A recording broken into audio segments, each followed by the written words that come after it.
नमस्कार दोस्तों, मैं कुमार धर्मेंद्र आप सभी का जीवन कला अकादमी पर स्वागत है। दोस्तों, आज हम लोग देखेंगे बंगाल शैली से प्रश्न। ठीक है, किससे? आपके बंगाल शैली से प्रश्न देखेंगे और लगभग आपके 150 से प्लस प्रश्न देखेंगे। ठीक है, जिसमें कि आपके बंगाल शैली के प्रश्न हैं। ठीक, और कुछ प्रश्न आपके समकालीन के हैं, लेकिन ज़्यादातर जो आपके प्रश्न हैं बंगाल शैली के प्रश्न हैं दोस्तों। ठीक है, तो चलिए हम लोग प्रश्न को स्टार्ट करते हैं बिना समय गंवाएं, क्योंकि अब समय बचा नहीं दोस्तों पेपर होने में। ठीक है, 3 जून ज़्यादा दूर है नहीं अब, इसलिए आप लोग अपनी तैयारी को बेहतर बनाइए और दिन रात एक करके लग जाइए दोस्तों। ठीक है, चलिए हम स्टार्ट करते हैं। प्रश्न संख्या 1, कला जगत में अवनी बाबू के नाम से कौन प्रसिद्ध है या किसे जाना जाता है? तो याद रखिए, ऑप्शन क्या हो जाएगा? अवनींद्रनाथ टैगोर को अवनी बाबू के नाम से जाना जाता है दोस्तों। ठीक है, अगर हम अवनींद्रनाथ टैगोर की बात करते हैं तो इनका जन्म कब हुआ था? तो याद रखिए 7 अगस्त 1871 को इनका जन्म हुआ था। कहाँ? जोड़ा साकू, आपके कोलकाता। ठीक है, याद रखिए जोड़ा साकू में इनका जन्म हुआ था। इनकी मृत्यु की भी याद करें दोस्तों, याद रखिए 5 दिसंबर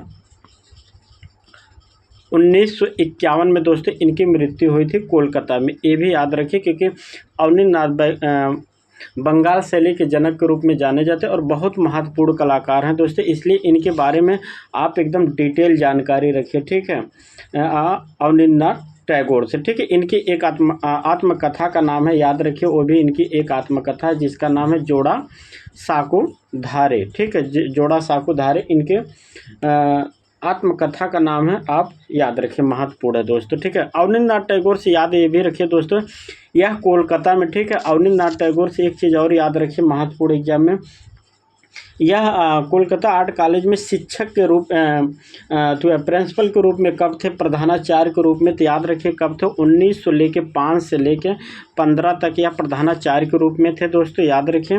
और साथ में हम बात करते हैं, यह आपके 1898 से लेके 1905 तक या उप प्रधानाचार्य के रूप में काम किए थे।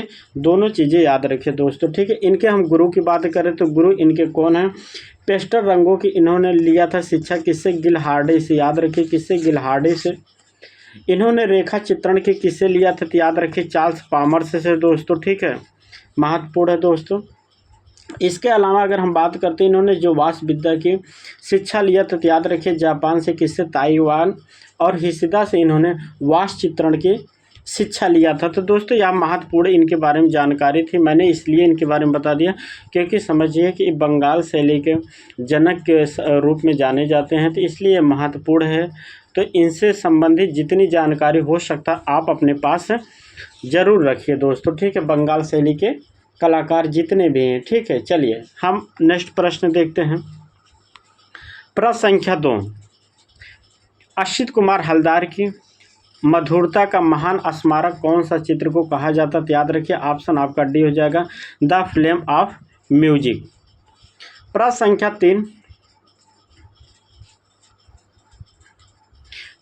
3, डीपी राय चौधरी हैं। डीपी राय चौधरी क्या थे? तो डीपी राय मूर्तिकार के रूप में जाने जाते हैं दोस्तों और महत्वपूर्ण मूर्तिकार हैं। तो याद रखिए यह बंगाल शैली के मूर्तिकार हैं। जो इनके गुरु बात करें तो अवनींद्रनाथ टैगोर हैं दोस्तों। ठीक है, तो यह क्या है? मूर्तिकार के रूप में जाने जाते हैं। प्रश्न संख्या 4, निम्न में से कौन सा कलाकार जो अपने उपनाम मास्टर मोसाई के नाम से जाना जाता है? प्रश्न संख्या 4, याद रखिए ऑप्शन हो जाएगा आपका क्या? नंदलाल बोस को मास्टर मोसाई के नाम से जाना जाता है। प्रश्न संख्या 5, अवनींद्रनाथ टैगोर ने जिस छोटे से स्कूल की स्थापना की उसका क्या नाम है? प्रश्न संख्या 5, याद रखिए ऑप्शन हो जाएगा आपका बंगाल शैली को उन्होंने स्थापना के रूप में किया था।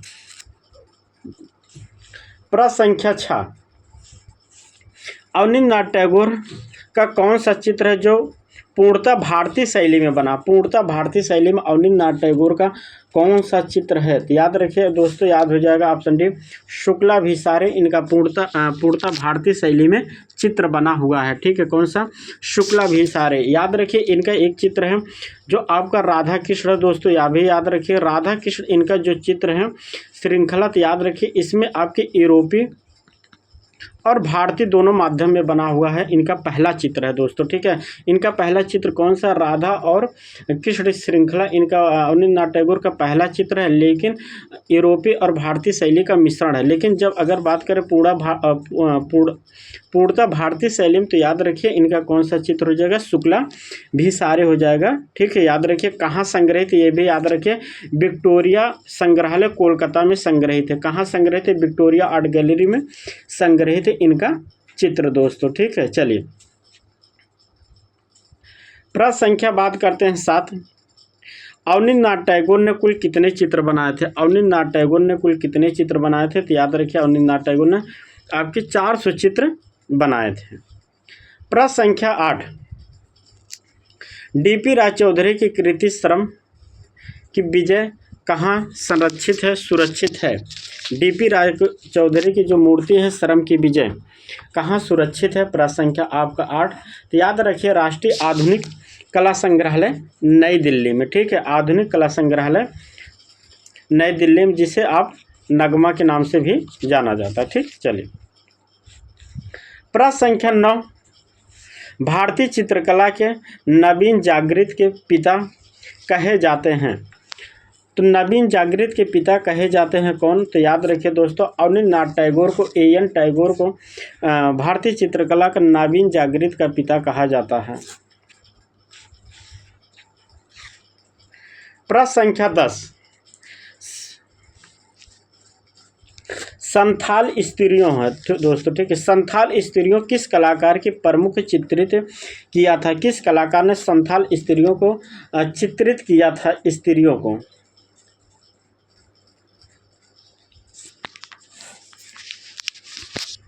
प्रश्न संख्या आपका 11। तो किस कलाकार ने संथाल स्त्रियों को चित्रित किया था? तो दोस्तों नंदलाल बोस। प्रश्न संख्या 11। बंगाल शैली के चित्रकारों ने किस तकनीकी का प्रयोग किया था? बंगाल शैली के किस चित्रकारों ने बंगाल शैली के चित्रकारों ने किस तकनीकी का प्रयोग किया था? याद रखिए आप वाश हो जाएगा दोस्तों। प्रश्न संख्या 12। देवलारीकर ने हुसैन से कहाँ पेंटिंग की शिक्षा प्राप्त किया था, ग्रहण किया था? तो याद रखिए देवलारीकर कहाँ आपके थे? इंदौर के। तो ऑप्शन क्या हो जाएगा आपका? इंदौर। तो इंदौर से हुसैन ने शिक्षा लिया था। प्रारंभिक शिक्षा कहाँ से लिए थे? तो याद रखिए इंदौर से लिए थे। उसके बाद कला की शिक्षा इन्होंने मुंबई से लिया था। चलिए प्रश्न संख्या हम बात करते हैं 13 की। वह कौन सा कलाकार है जो भैंसों के कलाकार के नाम से प्रसिद्ध है? तो ऑप्शन आपका बी हो जाएगा परमानंद चौयल को भैंसों के कलाकार के नाम से जाना जाता है। प्रश्न संख्या 14। विचित्रा क्लब की स्थापना जोड़ासांको में कब की गई थी? तो विचित्रा क्लब की स्थापना 1915 में की गई थी। प्रश्न संख्या 15। निम्न में से कौन अवनींद्रनाथ टैगोर का शिष्य है? निम्न में से कौन अवनींद्रनाथ टैगोर का शिष्य है? तो डीपी राय चौधरी इनके शिष्य हैं। प्रश्न संख्या 16। जापानी वास्तुचित्रों से कौन प्रभावित कलाकार है? प्रश्न संख्या 16। तो जापानी वास्तुचित्रों से शिक्षा कौन लिया था? अभी हमने बताया था आपको अवनींद्रनाथ टैगोर ने शिक्षा लिया था। किससे लिया था ये भी याद रखिए, किससे? तो इन्होंने ताइक वान और हिसिदा कलाकार से इन्होंने वास्तु चित्रकला की शिक्षा लिया था दोस्तों। ठीक है, याद रखिए जो आपके कहाँ के थे? तो जापान के ये सब कलाकार थे, तो उन्होंने इन्होंने शिक्षा लिया था। और लगभग आपके कब लिया था? तो 1901 से 5 के बीच में, 2 के बीच में, तो यह शिक्षा लिया था दोस्तों। ठीक है, तो याद रखिए याकोहामा ताइवान और हिस्दा से इन्होंने शिक्षा लिया था। तो कब, तो याद रखिए 1900, कभी कभी पूछता 1901 से लेके आप 2 मान लीजिए ऑप्शन के अकॉर्डिंग दोस्तों, 102 या 103 मान सकते हैं, ऑप्शन के अकॉर्डिंग आप कह सकते हैं। ठीक है, चलिए प्रश्न संख्या बात करते हैं 17 की। राम किंकर बैच का सबसे प्रसिद्ध कार्य कौन सा है? राम किंकर बैच का सबसे प्रसिद्ध कार्य कौन सा है? तो ऑप्शन आपका बी हो जाएगा संथाल परिवार। राम किंकर बैच का प्रसिद्ध कार्य है दोस्तों, इस संथाल परिवार के दोस्तों माप पूछता है। तो याद रखिए संथाल परिवार की माप कितनी है? तो याद रखिए 427 दोस्तों क्या सेंटीमीटर संथाल परिवार की माप है दोस्तों। ठीक है, याद रखिए। चलिए संथाल परिवार आपके कहाँ स्थित है? तो शांति निकेतन। प्रश्न संख्या 18, सैलोज मुखर्जी की कला किस प्रकार की है दोस्तों? ठीक है, ये देखिए महत्वपूर्ण प्रश्न है। सैलोज मुखर्जी की जो कला है वह किस प्रकार की है? तो देखिए दोस्तों इसमें प्रश्न 2 बनता है। ठीक है, आप ध्यान से समझिए दोनों बातों को, तब जाके आपके कंसेप्ट क्लियर होगा। ठीक है, पूछा सैलोज मुखर्जी की कला किस प्रकार की है? तो याद रखिए सैलोज मुखर्जी की कला किस प्रकार के, अगर इस तरह के प्रश्न आए हूबहू तो याद रखिए ऑप्शन आपका रंगवादी हो जाएगा। ठीक है, फिर देखिए अगर प्रश्न पूछे सैलोज मुखर्जी किस पश्चात कलाकार से या किससे प्रभावित थे, तब आपका उत्तर हो जाएगा प्रभाववादी। ठीक है, किससे प्रभावित थे? उत्तर आपका हो जाएगा प्रभाववादी। और कैसी इनकी शैली थी? याद रखिए रंगवादी शैली थी। ठीक है, दोनों प्रश्न आप कंसेप्ट समझिए। या कभी प्रश्न पूछे कि सैलोज मुखर्जी पश्चात कला में किससे प्रभावित थे, तो प्रभाववादी हो जाएगा। लेकिन अगर प्रश्न सिंपल पूछे सैलोज मुखर्जी की कला किस प्रकार की है, तो रंगवादी है।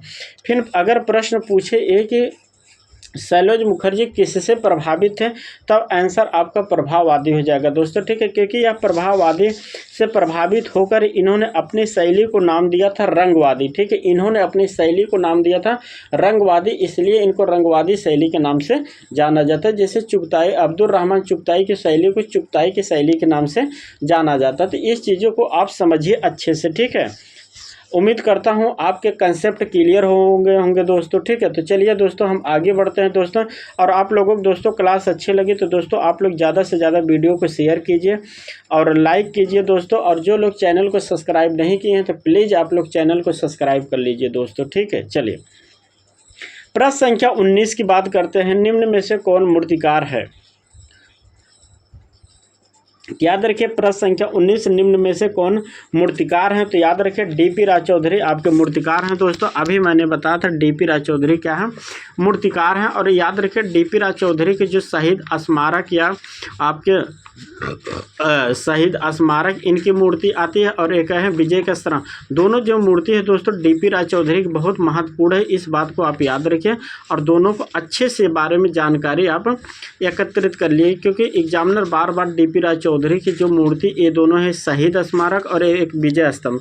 ठीक है, दोनों मूर्ति बार बार पूछता रहता, तो इसलिए डीपी राज चौधरी की दोनों मूर्ति हैं, इनके बारे में आप अच्छी तरह से जानिए दोस्तों। ठीक है, डीपी राज चौधरी। ठीक है, इनके 2 मूर्ति हमने बताया कौन कौन से, तो एक शहीद स्मारक और एक श्रम का विजय। और डीपी राज चौधरी की बात करें तो याद रखिए सभी लोग 1819 में इनका जन्म हुआ था बांग्लादेश में ताजहाट। ठीक है, बांग्लादेश में ताजहाट में इनका जन्म हुआ था, और जबकि कोलकाता में इनकी मृत्यु हो गई थी कब? 1975 में दोस्तों, ये भी याद रखिए। ठीक है, कब? 1975 में इनकी मृत्यु। और याद रखिए एक चीज़ इनसे महत्वपूर्ण, भारत का अगर कभी पूछे रोदा किसे कहा जाता है, तो यह दोस्तों रोदा से प्रभावित थे, इसलिए इन्हें भारत का रोदा कहा जाता है। और इन्होंने जो माइकल एंजेलो की मूर्तियों से काफ़ी प्रभावित थे, इसलिए इन्हें भारत का माइकल एंजेलो भी कहा जाता है दोस्तों। इस बात को आप अच्छी तरह से याद रखिए। ठीक है, डीपी राज चौधरी के बारे में। डीपी राज चौधरी याद रखिए कला विद्यालय में अगर हम बात करें शिक्षक के रूप में, प्रधानाचार्य के रूप में कब थे डीपी राज चौधरी, तो भी याद रखिए एग्जाम में पूछ सकता है दोस्तों। 1929 से लेकर 1957 तक दोस्तों। ठीक है, 1929 से लेकर 1957 तक यह प्रधानाचार्य के रूप में थे। याद रखिए दोस्तों, यह आपके एग्जाम के पॉइंट से महत्वपूर्ण है। अगर इनकी हम बात करते हैं, इन्हें पद्म भूषण कब दिया गया था, तो याद रखिए 1958 में इन्हें पद्म भूषण दिया गया था। ये भी आप याद रखिए, डीपी राज चौधरी से संबंधित महत्वपूर्ण जानकारी है दोस्तों। ठीक है, चलिए देखिए, जो कलाकार महत्वपूर्ण हैं इसलिए उनके बारे में मैं थोड़ा सा ज़्यादा बता देता हूं, जो कि कलाकार महत्वपूर्ण है। जैसे इनकी दोनों मूर्तियां मैंने बताया, जो श्रम की विजय या लेबर एक्ट कह सकते हैं, और एक है शहीद स्मारक। तो याद रखिए, जो श्रम की विजय है दोस्तों, दो जगह संग्रहित है, दो जगह। एक आपके कहाँ संग्रहित है, याद रखिए नगमा में संग्रहित है, ठीक है, नगमा में संग्रहित है। और दूसरी आपकी एक कहाँ संग्रहित, मरीना बीच चेन्नई में संग्रहित है। तो दोनों याद रखिए दोस्तों, महत्वपूर्ण है एग्जाम के पॉइंट से, ठीक है। और याद रखिए इनकी दोनों मूर्तियों के बारे में कभी भी प्रश्न हमेशा पूछता है। और जो इनकी मूर्ति थी शहीद स्मारक पे डाक टिकट जारी हुआ था, ये भी याद रखिए। किस मूर्ति पे, तो डाक टिकट शहीद स्मारक पे जारी हुआ था दोस्तों। एग्जाम के पॉइंट से जितने पॉइंट हैं हमने सभी आपको बता दिया, तो ये सभी महत्वपूर्ण है दोस्तों, ठीक है। इसके अलावा इनकी बहुत सारी मूर्तियाँ हैं दोस्तों, आप सभी लोग ये याद रखिए। चलिए प्रश्न संख्या हम बात करते हैं 20 की। भारत माता किसकी प्रसिद्ध पेंटिंग है, भारत माता किसकी, तो याद रखिए भारत माता अवनींद्रनाथ टैगोर की प्रसिद्ध पेंटिंग है दोस्तों। याद रखिए, जो इन्होंने 1905 में बनाया था, बंगाल विभाजन के समय बना था, याद रखिए। लेकिन वहीं आपके अगर कभी पूछे तो हुसैन की भी भारत माता पेंटिंग प्रसिद्ध है, याद रखिए, जो उन्होंने 2006 में बनाया था, ठीक है। याद रखिए दोनों का डेट।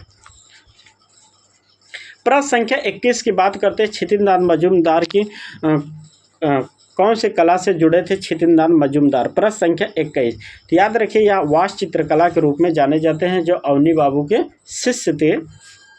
चलिए, और इन्होंने याद रखिए क्षितिज ही आपकी इलाहाबाद में कला थोड़ा कह सकते हैं कला संकाय की स्थापना किया था 1 सितंबर 1942 में, ठीक है। याद रखिए 42 से लेकर 64 तक इनका कार्यकाल भी था, याद रखिए। चलिए प्रश्न संख्या हम बात करते हैं 32 के। Mayo college of art and craft Lahore 1975 के प्रथम प्रधानाचार्य कौन थे। प्रश्न संख्या 22 का, तो याद रखिए प्रश्न संख्या 22 का क्या हो जाएगा, लॉर्ड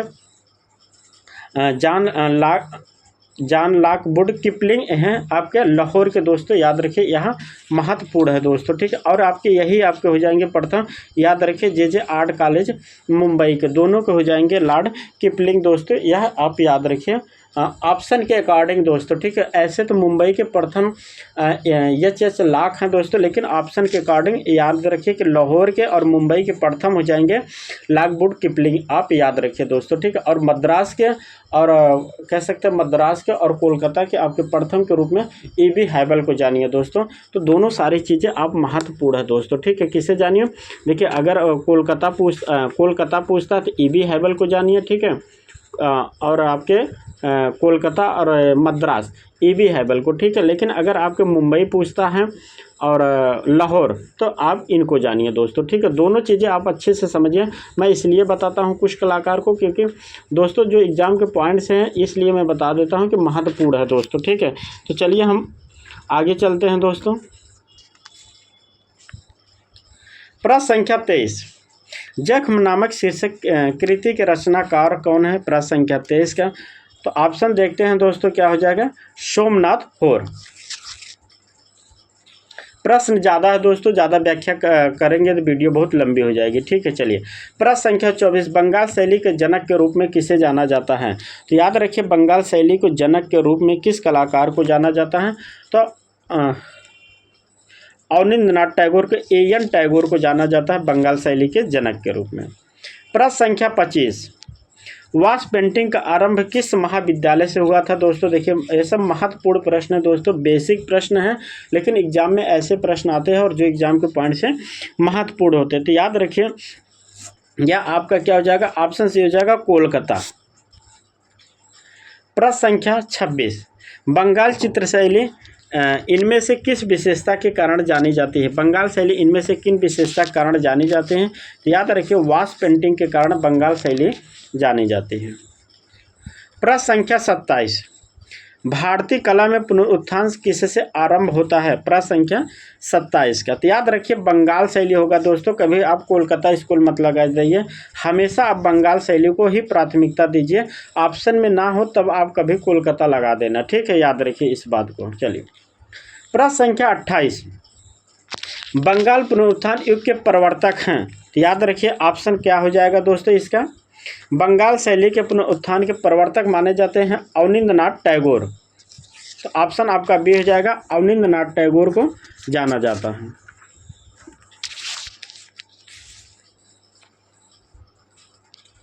प्रश्न संख्या 29, बंगाल शैली के शीर्षस्थ कलाकार कौन है? बंगाल शैली के शीर्ष कलाकार कौन है? प्रश्न संख्या 29 का।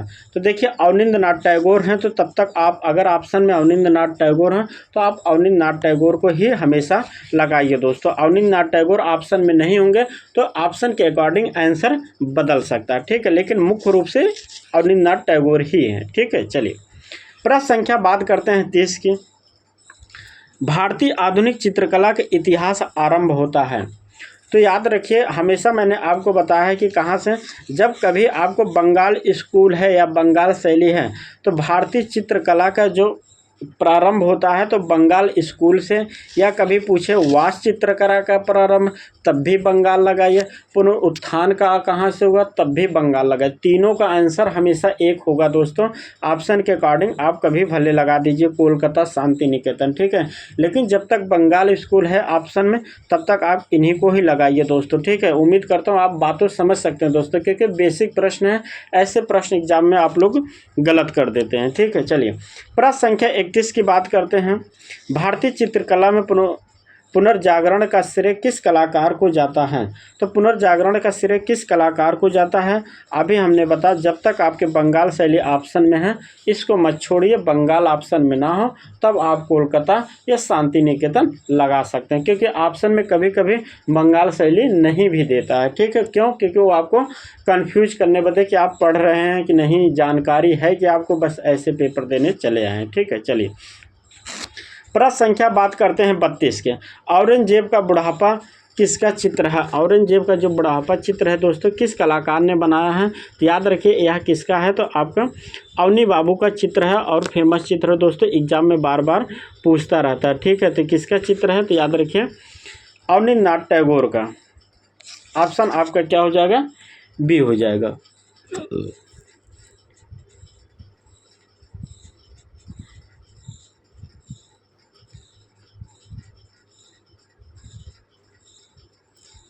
चलिए दोस्तों, अवनींद्रनाथ टैगोर का जो यह चित्र है, एक चीज़ और याद रखिए थोड़ा, यह कहाँ संग्रहित, तो आपके उत्तर प्रदेश में एक संग्रहालय है जो आपके रामपुर में पड़ता है, ठीक है। तो याद रखिए रामपुर में एक संग्रहालय है दोस्तों, वहाँ संग्रहित है, ठीक है, याद रखिए महत्वपूर्ण है।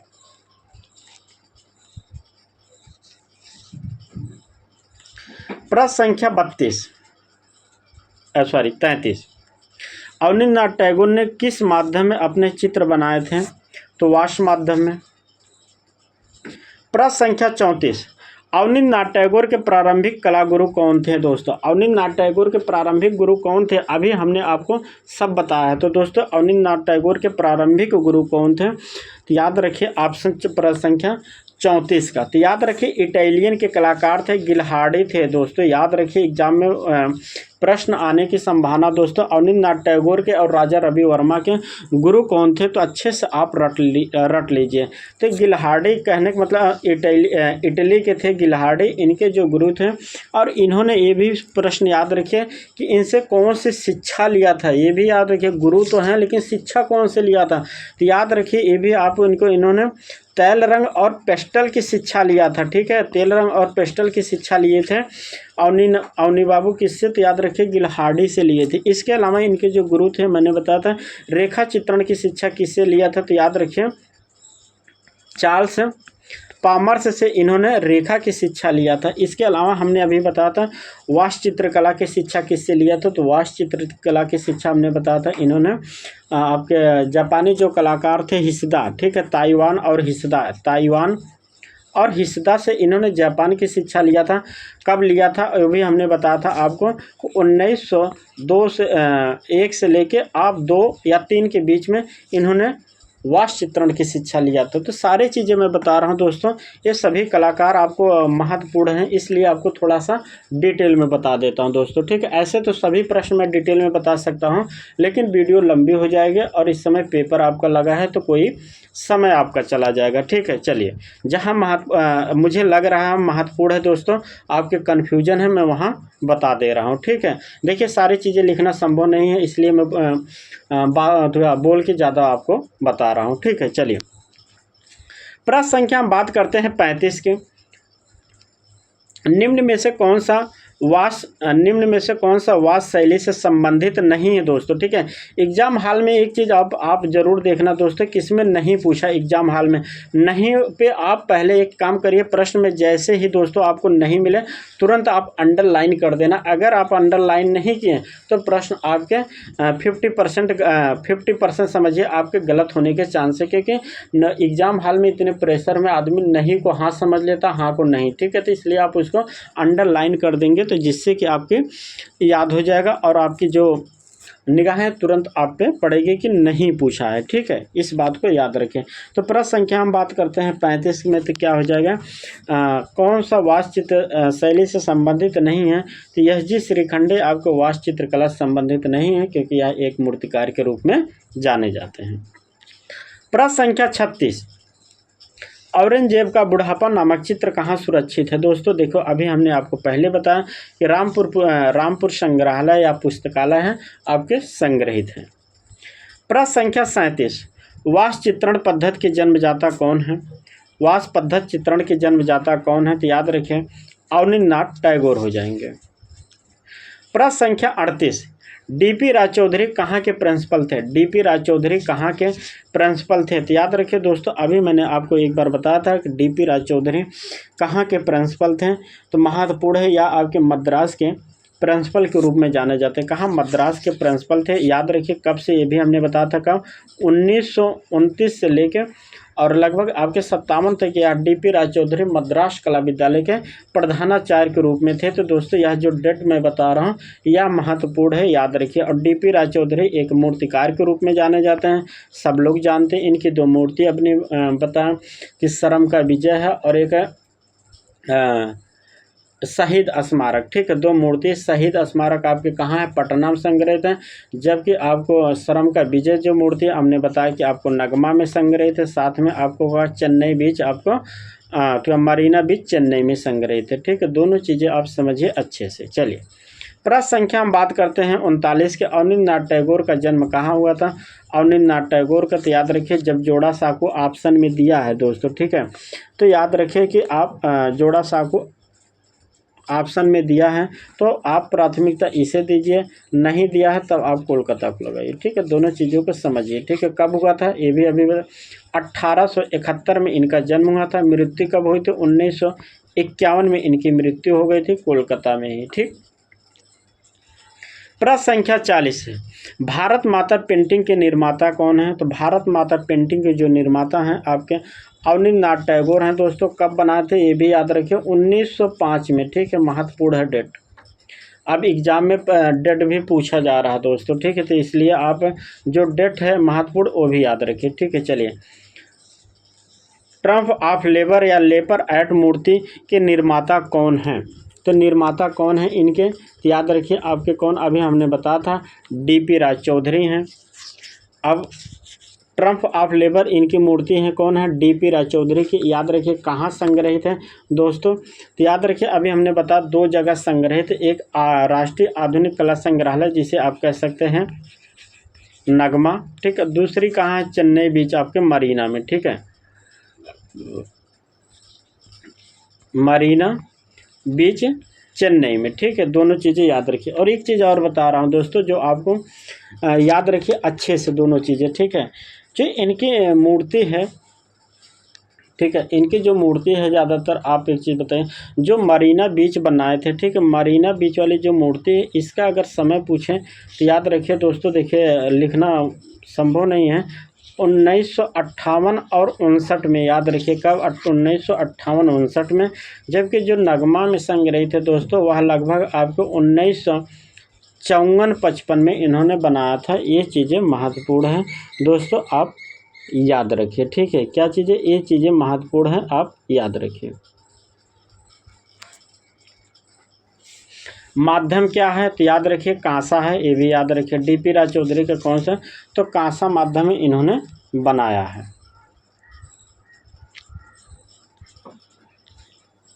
प्रश्न संख्या 42, किस मूर्तिकार ने शहीद स्मारक का निर्माण किया था। तो डीपी चौधरी हो जाएंगे। अभी हमने बताया था शहीद स्मारक, ठीक है, याद रखिए शहीद स्मारक कब बना थे, इसको भी याद रखें। या आपको 1947 में बना था डीपी राज चौधरी। कहाँ संग्रहित थे तो याद रखें पटना में संग्रहित थे। कहाँ संग्रहित थे तो पटना में संग्रहित थे, ये भी आप याद रखें। और इस पर डाक टिकट जारी हुआ था, कब जारी हुआ था तो 1967 में, ठीक है। चलिए तो डीपी राज चौधरी हो जाएंगे। चलिए प्रश्न संख्या 43, डीपी राज चौधरी का चित्रण का विषय क्या है, तो ऑप्शन सी हो जाएगा महिला। प्रश्न संख्या 44, भारतीय संविधान का मूल ग्रंथ किस कलाकार ने सज्जित किया था, तो ऑप्शन आपका हो जाएगा क्या, नंदलाल बोस ने किया था। प्रश्न संख्या 45, नंदलाल बोस के गुरु कौन थे, तो नंदलाल बोस के गुरु कौन थे, अवनींद्रनाथ टैगोर नंदलाल बोस के गुरु थे। प्रश्न संख्या 46, हरिपुरा कांग्रेस का पोस्टर किस कलाकार ने बनाया था, हरिपुरा का, तो ऑप्शन आपका बी हो जाएगा, नंदलाल बोस ने बनाया था। प्रश्न संख्या 47, हरपुरा पैनल की विषय वस्तु क्या थी, हरपुरा, तो याद रखिए ऑप्शन ए हो जाएगा, भारतीय ग्रामीण जीवन। प्रश्न संख्या 48, नव बंगाल शैली की किस कलाकार की देन है, नव बंगाल शैली किस कलाकार की देन है, तो नंदलाल बोस की जो शैली थी वह नव बंगाल शैली के, इनकी जो शैली थी नव बंगाल शैली के रूप में जाना जाता है। क्यों जाना जाता है, क्योंकि सभी लोग वास चित्रण, याद रखिए जो बंगाल शैली के कलाकार हैं वह ज़्यादातर किस में कार्य किए थे, तो याद रखिए वास शैली में ज़्यादातर कार्य किए हैं, ठीक है, बंगाल शैली। लेकिन नंदलाल बोस ऐसे थे जो इन्होंने ज़्यादातर टेम्परा शैली में कार्य किया है, इसलिए, और लिनोकट में, इसलिए इन्होंने अपने शैली को नव बंगाल शैली नाम दिया था, ठीक है दोस्तों, इस बात को आप याद रखिए। चलिए प्रश्न संख्या 49, नंदलाल बोस का जन्म कहाँ हुआ था, नंदलाल बोस का जन्म कहाँ हुआ था, तो याद रखिए बिहार के मुंगेर में नंदलाल बोस का जन्म हुआ था। कब हुआ था, तो 1882 में इनका जन्म हुआ था। प्रश्न संख्या 50, गांधी जी की दांडी यात्रा किसकी कृति है, प्रश्न संख्या 50, तो ऑप्शन आपका बी हो जाएगा, नंदलाल बोस के, जो लिनोकट माध्यम में बनाए थे। प्रश्न संख्या 51, शिल्प कथा रूपावली नामक पुस्तक के रचयिता कौन है, तो आपका ऑप्शन हो जाएगा नंदलाल बोस। प्रश्न संख्या 52, नंदलाल बोस का नाम किस संस्था से जुड़ा है, नंदलाल बोस का नाम किस संस्था से जुड़ा है, तो नंदलाल बोस दोस्तों आप याद रखिए, नंदलाल बोस कोलकाता से इनका नाम नहीं जुड़ा, बल्कि इनका नाम कहाँ से जुड़ा, तो शांति निकेतन से इनका नाम जुड़ा है। याद रखिए नंदलाल बोस शांति निकेतन से, शांति निकेतन के याद रखिए इन नंदलाल बोस के अतिरिक्त राम किंकर बैज याद रखिए, ठीक है, राम किंकर बैज, विनोद बिहारी मुखर्जी, सुधीर रंजन खासगीर, ये सभी कलाकार शांति निकेतन से संबंधित हैं दोस्तों, इस बात को याद रखिए, ठीक। प्रश्न संख्या 53, निम्न में से कौन सा चित्रकार पद्म विभूषण से सम्मानित है, निम्न में से कौन सा कलाकार पद्म विभूषण से सम्मानित है, तो याद रखिए ऑप्शन पद्म विभूषण से प्रथम कलाकार के रूप में किसे जाना जाता है, तो याद रखिए नंदलाल बोस को प्रथम विभूषण के रूप में जाना जाता है, ठीक है, किसे, नंदलाल बोस को। ये चीज़ें याद रखिए दोस्तों, कब जाना मिला था इन्हें नंदलाल बोस को, तो याद रखिए 1954 में, ठीक है, कब 1954 में। और याद रखिए यामिनी राय को, ठीक है, यामिनी राय को 1955 में पद्म भूषण मिला था प्रथम, दोनों चीज़ें याद रखें, तो 1954 में इन्हें पद्म विभूषण, और यामिनी राय को 1955 में, यामिनी राय को क्या बात करें तो 1955 में, लेकिन इन्हें क्या मिला था, पद्म विभूषण मिला था, ठीक है, याद रखिए पद्म विभूषण नहीं पद्म भूषण मिला था, ठीक है, याद रखिए, ठीक है। और जबकि इन्हें पद्म विभूषण नंदलाल बोस को मिला था कब, 1954 में मिला था, याद रखिए दोस्तों, ठीक है। इनसे संबंधित और जानकारी हम बताते हैं, अगर नंदलाल बोस से 1950 में, याद रखिए दोस्तों, क्या 1950 में इन्हें बीएचयू से डीलिट की उपाधि मिली थी, किससे, बीएचयू से इन्हें डीलिट की उपाधि मिली थी, याद रखिए 1950 में। जबकि डीलिट की उपाधि इन्हें 1957 में मिला था, किससे, याद रखिए ये भी 1957 में किससे मिला था, तो इन्हें कलकत्ता आर्ट कॉलेज से मिला था। जबकि इसके अलावा बात करते हैं इन्हें डीलिट की उपाधि बहुत जगह से मिले थे, तो याद रखिए वो भी आप, जैसे रविंद्र भारती विश्वविद्यालय से भी इन्हें 1963 में इन्हें डीलिट की उपाधि मिली थी। इसके अलावा देशकुत्तर की उपाधि मिली थी। तो सभी चीज़ें इनसे महत्वपूर्ण हैं जो आप याद रखिए, ठीक है। लेकिन 1900 आप याद रखिए 50 में इन्हें डीलिट की उपाधि मिली थी BHU से, ठीक है। ये चीज़ें याद रखिए, ठीक। चलिए प्रश्न संख्या 54, नंदलाल बोस ने बाघ गुफा के चित्रों की प्रतिलिपियां कब बनाई? प्रश्न संख्या 54 का तो याद रखिए कब, 21 में इन्होंने बनाया था, और असित कुमार हलदार दोनों लोग। प्रश्न संख्या 55, शांति निकेतन में किस विषय की पढ़ाई नहीं होती? प्रश्न संख्या 55 का तो ऑप्शन आपका क्या हो जाएगा? डी, व्यावसायिक कला। प्रश्न संख्या 56, रामकिंकर बैज ने कला की शिक्षा कहाँ से प्राप्त किया है? तो रामकिंकर बैज ने शांति निकेतन से कला की शिक्षा प्राप्त किया है, ठीक है। रामकिंकर बैज, ठीक है। रामकिंकर बैज के गुरु कौन थे? तो याद रखिए नंदलाल बोस हैं, ठीक है। नंदलाल बोस रामकिंकर के गुरु हैं, और इन क्या कह सकते हैं, यह मूर्तिकार के रूप में रामकिंकर जाने जाते हैं। प्रश्न संख्या बात करते हैं 57 में, रामकिंकर बैज का जन्म कहाँ हुआ था? रामकिंकर बैज का जन्म कहाँ हुआ था? याद रखिए रामकिंकर बैज का जन्म कहाँ हुआ। इस सभी जो आपके कलाकार हैं या आपके बंगाल शैली पश्चिम बंगाल के हैं। याद रखिए पश्चिम बंगाल में आपका क्या हो जाएगा? बंगाल, ठीक है। पश्चिम बंगाल के हैं तो बंगाल में इनका जन्म हो जाएगा।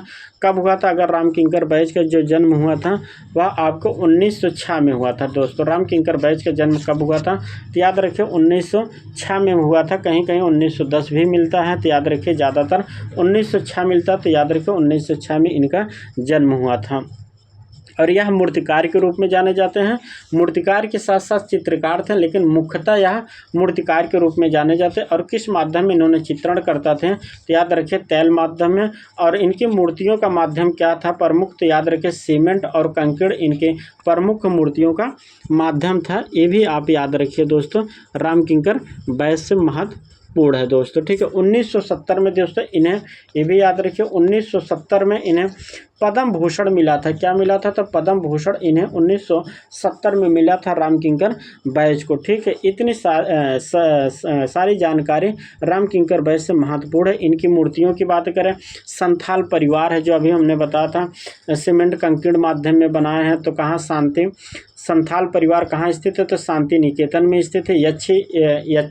यक्षिणी इनकी एक प्रसिद्ध मूर्ति है, तो वह कहाँ? आपके RBI संग्रहालय या नई दिल्ली में सामने स्थित है, जो ग्रेनाइट माध्यम में इन्होंने बनाया है, ठीक है। चलिए प्रश्न संख्या 58 की बात करते हैं, निम्न में से कौन मूर्तिकार हैं? याद रखिए रामकिंकर बैज आपके मूर्तिकार हैं, बंगाल शैली के हैं कह सकते हैं, और शांति निकेतन से इन्होंने शिक्षा लिया था, तो प्राथमिकता शांति निकेतन को जाएगा। चलिए प्रश्न संख्या 59, रामकिंकर बैज के गुरु कौन थे? तो रामकिंकर बैज के गुरु कौन थे? तो याद रखें नंदलाल बोस रामकिंकर बैज के गुरु थे। प्रश्न संख्या 60, रामकिंकर बैज थे, क्या थे रामकिंकर? तो रामकिंकर बैज एक मूर्तिकार के रूप में जाने जाते हैं। प्रश्न संख्या 61, रविन्द्रनाथ टैगोर ने उम्र के 17वें दशक में किसे अपनाया था? तो रविन्द्रनाथ टैगोर ने 70 के दशक उम्र के 17वें दशक में किसे अपनाया था? प्रश्न संख्या 61 कि इन्होंने चित्रकला को अपनाया था। ऑप्शन आपका बी हो जाएगा। प्रश्न संख्या 62, नई दिल्ली में भारतीय रिजर्व बैंक में स्थापित यक्षिणी नामक मूर्ति के रचनाकार कौन है? तो ऑप्शन आपका हो जाएगा सी, रामकिंकर बैज मूर्तिकार के रचनाकार हैं यक्षिणी के। प्रश्न संख्या 63, टैगोर का व्यक्ति चित्र किस कलाकार ने बनाया था? आप प्रश्न संख्या 63, तो टैगोर का अगर हम बात करते हैं व्यक्ति चित्रण किस कलाकार ने बनाया था टैगोर का? तो रामकिंकर बैज ने इन्होंने टैगोर का व्यक्ति चित्र भी बनाया था, तो याद रखिए ऑप्शन आपका क्या हो जाएगा?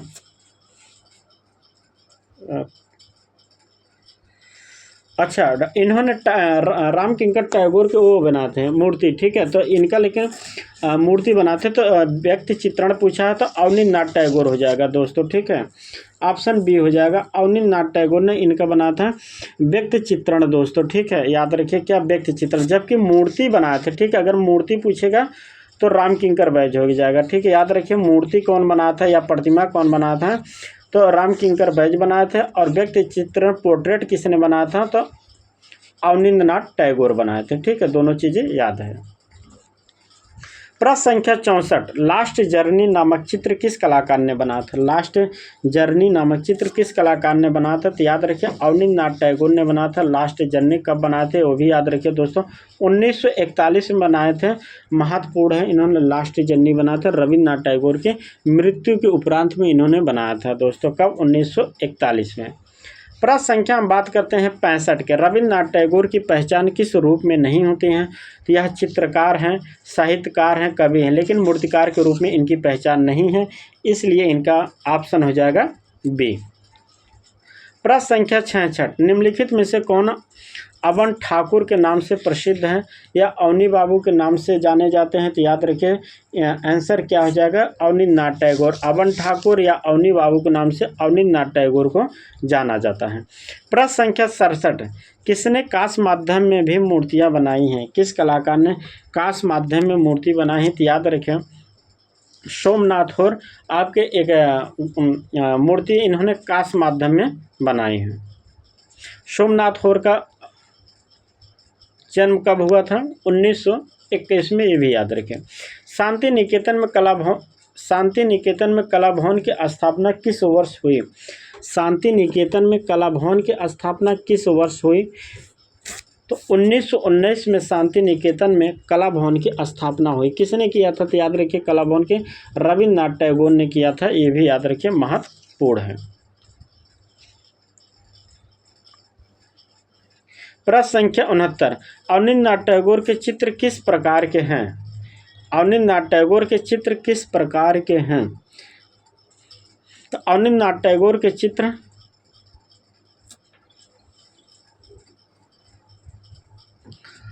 बंगाल पुनर्जागरण काल से संबंधित हैं। प्रश्न संख्या 70, वह कौन से चित्रकार थे जिनकी कर्मभूमि जोड़ा साकू थी, ठीक है। प्रश्न संख्या 70, तो कर्मभूमि किस कलाकार की थी, तो अवनींद्रनाथ टैगोर हो जाएगा, ऑप्शन आपका बी। प्रश्न संख्या 71, अवनींद्रनाथ टैगोर के चित्र किस प्रकार के शैली के, अवनींद्रनाथ टैगोर के चित्र किस शैली के हैं। प्रश्न संख्या 71, तो बंगाल शैली हो जाएगा। प्रश्न संख्या 72, निम्न में से किसे नोबेल पुरस्कार प्रदान किया गया था, तो नोबेल पुरस्कार किसे प्रदान किया गया था, तो एक ही कलाकार हैं रविन्द्रनाथ टैगोर को। कब, तो याद रखिए 1913 में इन्हें नोबेल पुरस्कार दिया गया था, 1913 में। किस पुस्तक लिए, गीतांजलि के लिए। प्रश्न संख्या 73, किसका पूर्णतः भारतीय शैली में बना प्रथम चित्र है शुक्लाभिसारे, तो याद रखिए अवनींद्रनाथ टैगोर का।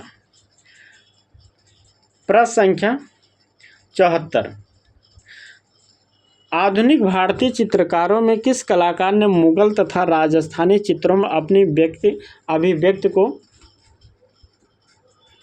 आधार बनाया है, ठीक है। किसने अपने अभिव्यक्ति को आधार बनाया है, किस कलाकार ने, तो आंसर क्या हो जाएगा, अवनींद्रनाथ टैगोर दोस्तों, ठीक है। अवनींद्रनाथ टैगोर महत्वपूर्ण हो जाएगा,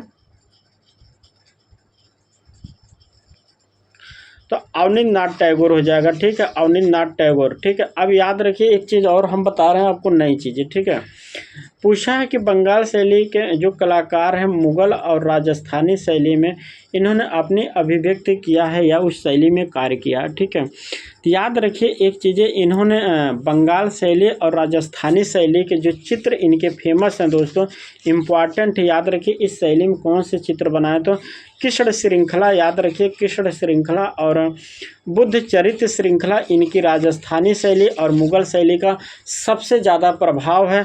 तो दोस्तों इसलिए यह चित्र याद रखिए महत्वपूर्ण है दोस्तों, ठीक है। चलिए आगे चल।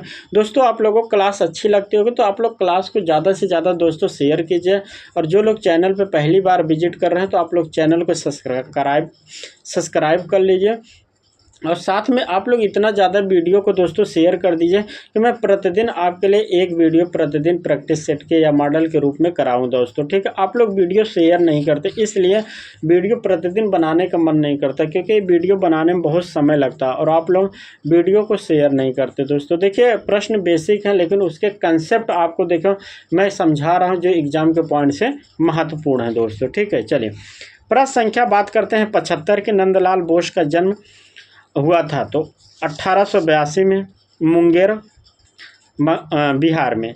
त्रवणकोर मंदिर में हरिजन प्रवेश उद्घोषणा काश मूर्ति किसकी है? प्रश्न संख्या 76 का। याद रखिए किस कलाकार की मूर्ति है या महत्वपूर्ण है दोस्तों, तो याद रखिए डीपी राज चौधरी ने इन्होंने बनाया है। प्रश्न संख्या 77, नंदलाल बोस की पेंटिंग किस माध्यम में बनी है? नंदलाल बोस की तो इन्होंने टेम्परा माध्यम में बना है, जिसके कारण इन्हें नव बंगाल शैली नाम दिया था। याद रखिए क्या नव बंगाल शैली नाम दिया था अपनी शैली को, इसी कारण क्योंकि इन्होंने टेम्परा शैली में बंगाल शैली से हटकर काम किया था दोस्तों, इसलिए, ठीक है। चलिए इनके अभी मैंने बताया कि 1954 में, याद रखिए 1954 में इन्हें पद्म विभूषण 1954 में इन्हें पद्म विभूषण मिला था, ठीक है। इसके अलावा 1950 में इन्हें बीएचयू से डीलिट की उपाधि मिली थी। सारी चीज़ें याद रखिए दोस्तों, ठीक है। चलिए प्रश्न संख्या 78 की बात करते हैं। नंदलाल बोस ने किससे प्रेरणा लिया था? तो याद रखिए नंदलाल बोस किससे प्रेरणा के रूप में लिया था? तो याद रखिए ऑप्शन आपका हो जाएगा डी, महात्मा गांधी से इन्होंने काफ़ी प्रभावित थे। प्रश्न संख्या 79, नंदलाल बोस किस शिक्षण संस्थान से संबंधित हैं? याद रखें नंदलाल बोस शांति निकेतन से संबंधित थे। प्रश्न संख्या 80, निम्न में से कौन सा कलाकार था जिसने बंगाल शैली में नवीन प्रयोग किया था? प्रश्न संख्या क्या 80 का, तो 80 का क्या हो जाएगा? याद रखें बंगाल शैली का नवीन प्रयोग किया था। देखिए नवीन का मतलब नव बंगाल शैली। इस तरह के प्रश्न घुमा के आते हैं दोस्तों, जो एग्जाम हाल में गलत कर देंगे, तो ऑप्शन क्या हो जाएगा? नंदलाल बोस। प्रश्न संख्या 81, अवनींद्रनाथ टैगोर किस भारतीय आधुनिक कला आंदोलन से संबंधित थे? प्रश्न संख्या 81, याद रखिए आप बंगाल शैली से संबंधित थे, तो ऑप्शन आपका क्या हो जाएगा? डी।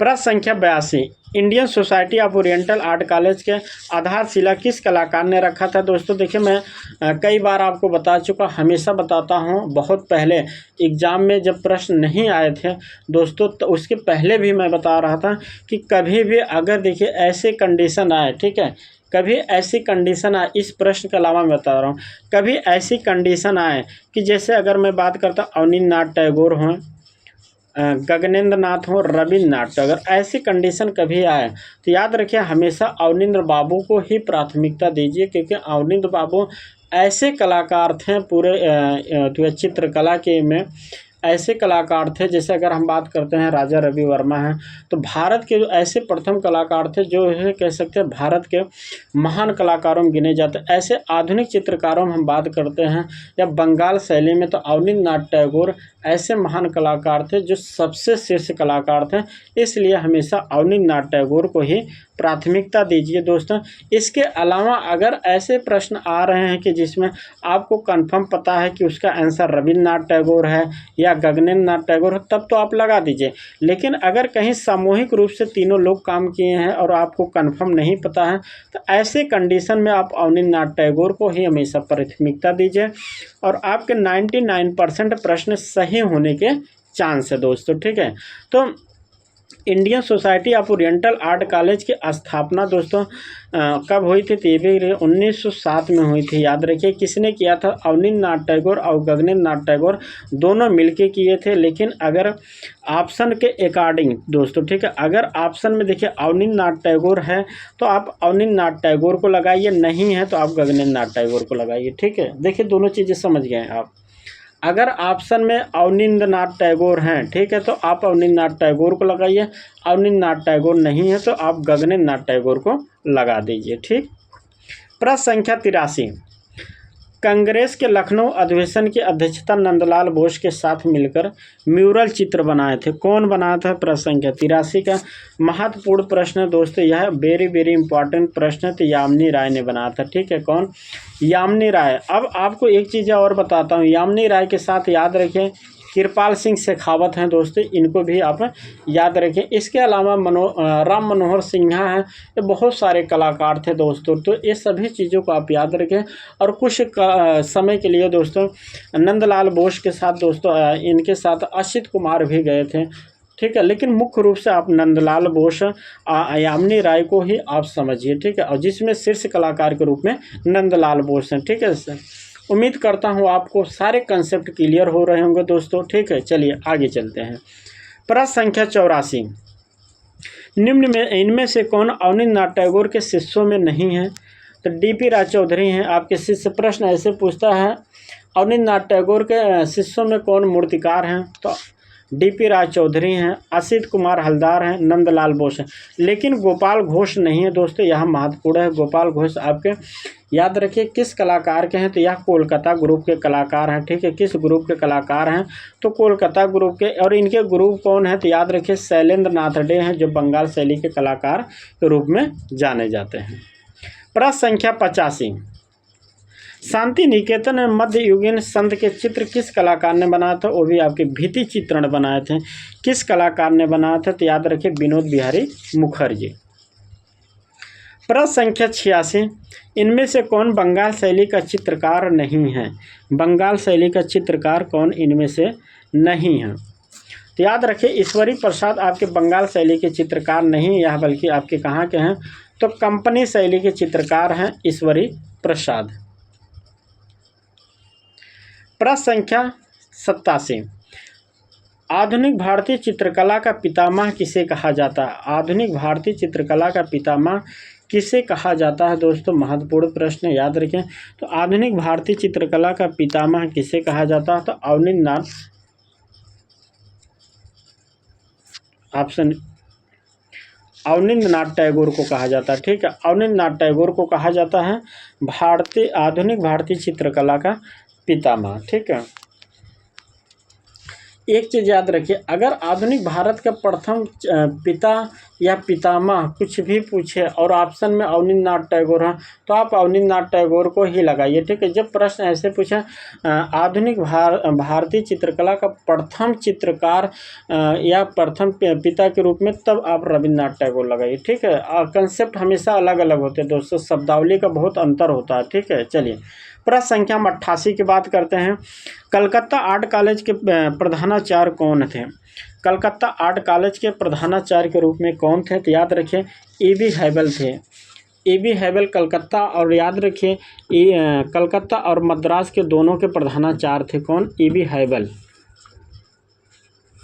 और याद रखिए कलकत्ता में या जो प्रधानाचार्य मद्रास में और कलकत्ता में। तो याद रखिए अगर हम बात करते हैं कलकत्ता के दोस्तों, ठीक है, पहले कलकत्ता की बात करते हैं। कलकत्ता में प्रधानाचार्य कब थे? तो याद रखिए 1896 से लेके 1905 तक, महत्वपूर्ण है, यह कलकत्ता में थे। अगर अब हम बात करते हैं मद्रास में, ठीक है, तो मद्रास में कब थे?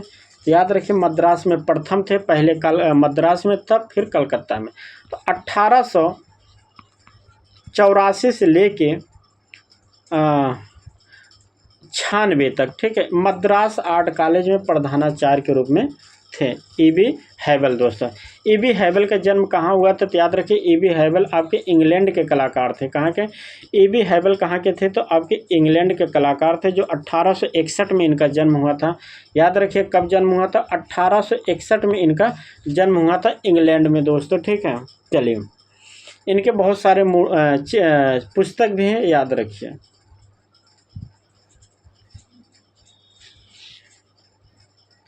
प्रश्न संख्या 89,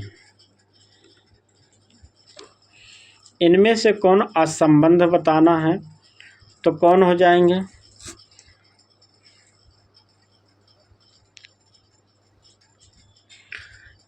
तो इसमें हो जाएंगे मुकुल चंद्र डे हो जाएंगे दोस्तों। ठीक है, मुकुल चंद्र डे इसका बेस्ट आंसर है। ठीक है, देखिए इसमें केसीएस जो पन्नीकर हैं दोस्तों, ठीक है, यह आपके चित्रकार हैं। ये भी चित्रकार है, ये भी चित्रकार।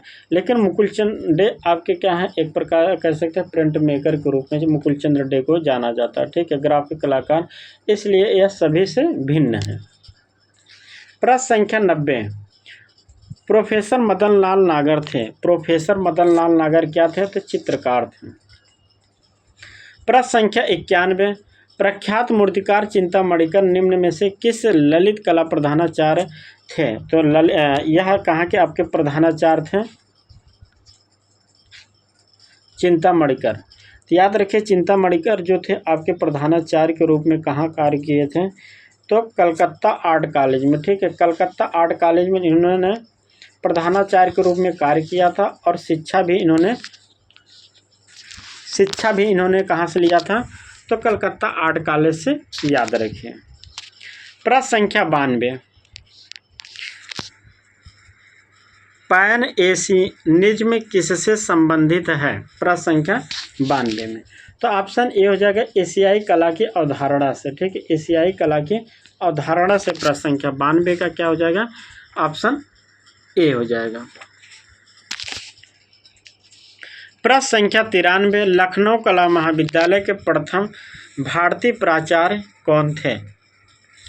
तो प्रथम प्रधानाचार्य कौन थे लखनऊ कला महाविद्यालय के, तो ऑप्शन क्या हो जाएगा आपके असित कुमार हलदार हो जाएगा। क्या हो जाएगा, असित कुमार हलदार हैं आपके प्रथम। कब थे, तो याद रखिए 1925 से लेके और आपके 45 तक, ठीक है, 1925 से बात करते, 1925 से लेके 45 तक या आपके लखनऊ आर्ट कॉलेज में प्रधानाचार्य के रूप में थे। कब, याद रखिए 25 से लेके 45 तक।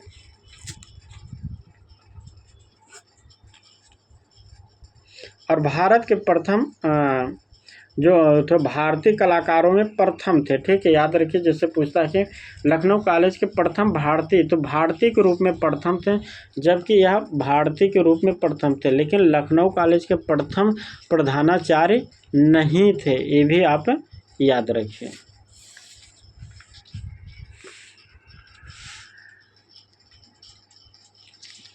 प्रश्न संख्या 94, आनंद कुमार स्वामी की प्रिय पत्नी थी। आनंद कुमार स्वामी की प्रिय पत्नी कौन थी, तो ऑप्शन ए हो जाएगा स्टेला ब्लॉच।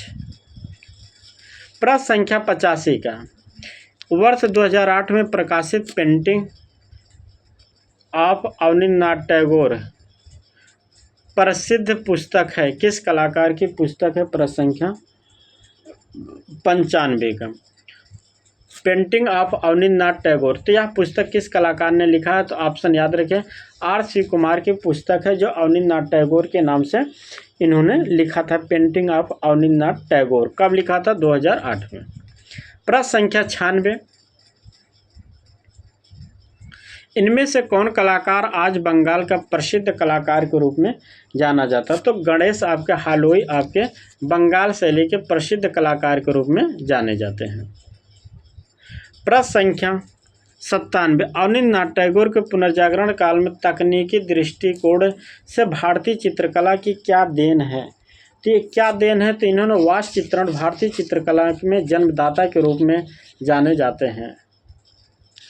प्रश्न संख्या 98, किस चित्रकार ने ठेठ यूरोपियन शैली में चित्रकारी की है। किस कलाकार ने ठेठ यूरोपियन शैली में चित्रकारी की है, तो राजा रवि वर्मा ने ठेठ यूरोपियन में शैली में चित्रण किया है, याद रखिए राजा रवि वर्मा। राजा रवि वर्मा का जन्म कहाँ हुआ था, तो केरल में राजा रवि वर्मा का जन्म हुआ था, याद रखिए। कब, 1848 में राजा रवि वर्मा का जन्म हुआ था केरल में। केरल में कहाँ, किलीमन्नौर में इनका जन्म हुआ था। और पूरा डेट की अगर हम बातें करें तो 29 अप्रैल, ये भी याद रखिए 29 अप्रैल को इनका जन्म हुआ था। मृत्यु कब हुई थी, 2 अक्टूबर 1906 में इनकी मृत्यु हुई थी त्रिवेंद्रम में, ठीक है, कहाँ, त्रिवेंद्रम में दोस्तों, ठीक है, महत्वपूर्ण है। इनके हम गुरु की बातें करें तो याद रखिए इनके गुरु हो जाएंगे कौन है, प्रथम गुरु है आलमगीर नायडू हैं, इसके अलावा रामास्वामी नायडू हैं, थियोडोर जॉनसन हैं, ये सभी राजा रवि वर्मा के गुरु हैं दोस्तों, याद रखिए। प्रश्न संख्या 99, अवनींद्रनाथ टैगोर की कलाकृति आउल बर्ड किस माध्यम में इन्होंने बनाया है? तो ऑप्शन ए हो जाएगा कास्ट माध्यम में इन्होंने बनाया है, जिसमें सामाजिक बुराइयों को उजागर करने का प्रयास किए हैं दोस्तों, याद रखिए।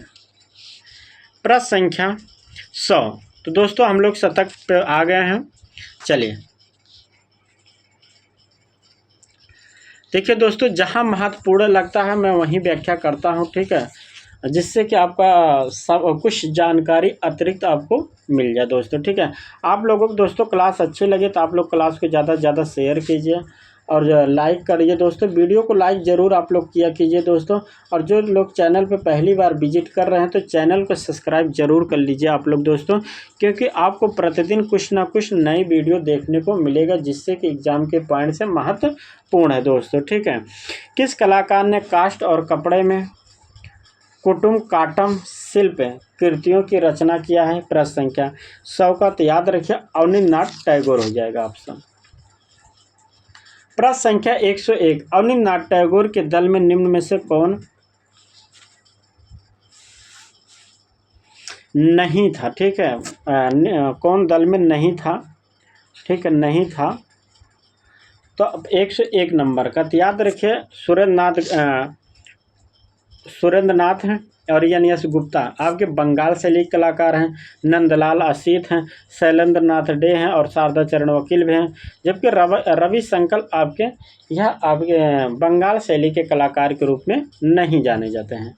प्रश्न संख्या 102, अवनींद्रनाथ टैगोर का टेम्परा व वास पद्धति में बना चित्र यात्रा का अंत कहाँ संग्रहित है? याद रखिए, यात्रा का अंत इनका चित्र कहाँ संग्रहित है? अवनींद्रनाथ टैगोर का। तो राष्ट्रीय आधुनिक कला संग्रहालय नई दिल्ली में संग्रहित है। कब बना था? तो याद रखिए 1941 में बनाए थे, ये भी याद रखिए। यात्रा का अंत चित्र कब बनाए थे? 1941 में।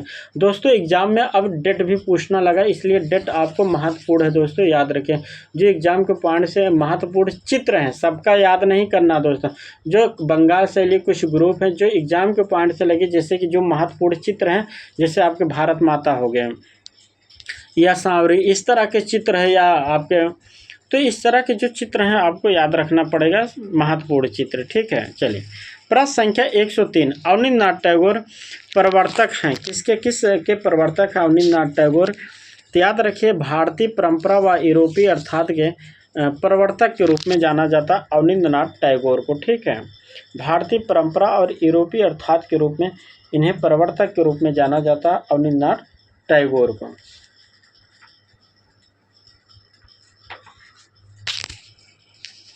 प्रश्न संख्या 104, नंदलाल बोस द्वारा चित्रित शिव और सती चित्र कहाँ सुरक्षित है? शिव और सती चित्र नंदलाल बोस का कहाँ सुरक्षित है? तो दोस्तों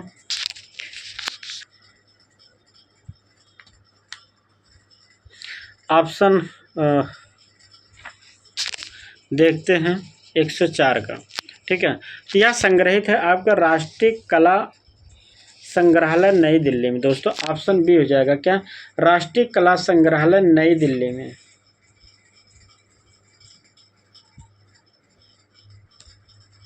यह राष्ट्रीय आधुनिक कला संग्रहालय नई दिल्ली होना चाहिए दोस्तों, ठीक है। चलिए प्रश्न संख्या हम बात करते हैं 5,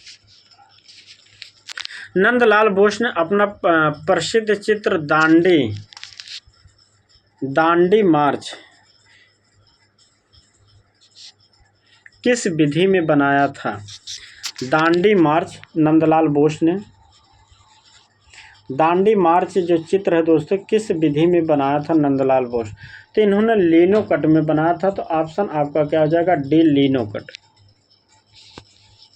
प्रश्न संख्या 106, कागज पर जल रंग से बना चित्र रास लीला चित्र किस कलाकार ने बनाया था? दोस्तों महत्वपूर्ण चित्र है दोस्तों, ठीक है। याद रखिए यह जो चित्र है दोस्तों एग्जाम के पॉइंट से महत्वपूर्ण चित्र है। राधिका रासलीला, ये जो चित्र हैं यह आपके महत्वपूर्ण चित्र है, क्योंकि यह जो चित्र है क्षितिज मजूमदार का है, ठीक है, लेकिन महत्वपूर्ण है।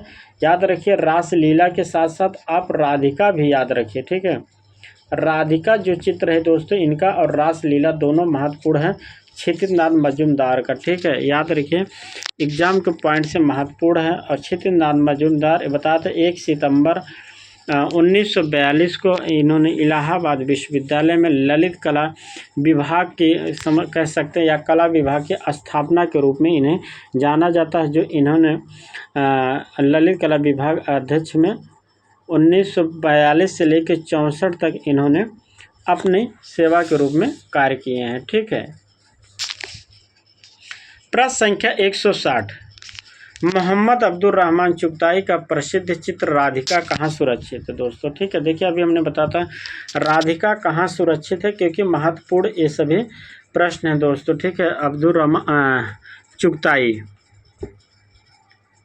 सॉरी दोस्तों एक चीज़ हमने गलत बता दी। ठीक है, राधिका चित्र इनका है, रासलीला उनका नहीं दोस्तों। ठीक है, सॉरी मैंने गलती से बता दिया दोस्तों, इसके लिए राधिका चित्र इनका है, रासलीला उनका है दोस्तों। ठीक है, मैंने ये नहीं बताया, तो राधिका और रासलीला दोनों मिलता जुलता है। ठीक है, तो याद रखिए रासलीला उन क्षितिज दांत का है, जबकि राधिका अब्दुल रहमान चुगताई का। लेकिन दोनों चित्र महत्वपूर्ण है दोस्तों, मेरे बताने का उद्देश्य ये था। ठीक है, आप समझिए दोनों चीज़ें। ठीक है, मेरे बताने का उद्देश्य है कि राधिका और रासलीला दोनों महत्वपूर्ण है दोस्तों, मेरे बताने का उद्देश्य ये था। ठीक है, चलिए, तो अब्दुल रहमान चुगताई का जो राधिका चित्र है वह कहाँ सुरक्षित है, तो राष्ट्रीय आधुनिक कला संग्रहालय नई दिल्ली में सुरक्षित है।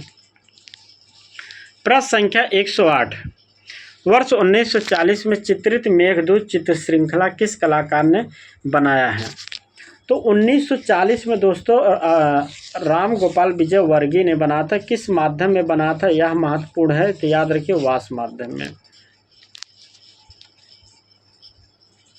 प्रश्न संख्या 109, राम गोपाल विजय वर्गीय को उनको किस काव्य संग्रह पर राजस्थान अकादमी ने कविता पुरस्कार से सम्मानित किया था, तो ऑप्शन ए हो जाएगा अभिसार निशात के लिए।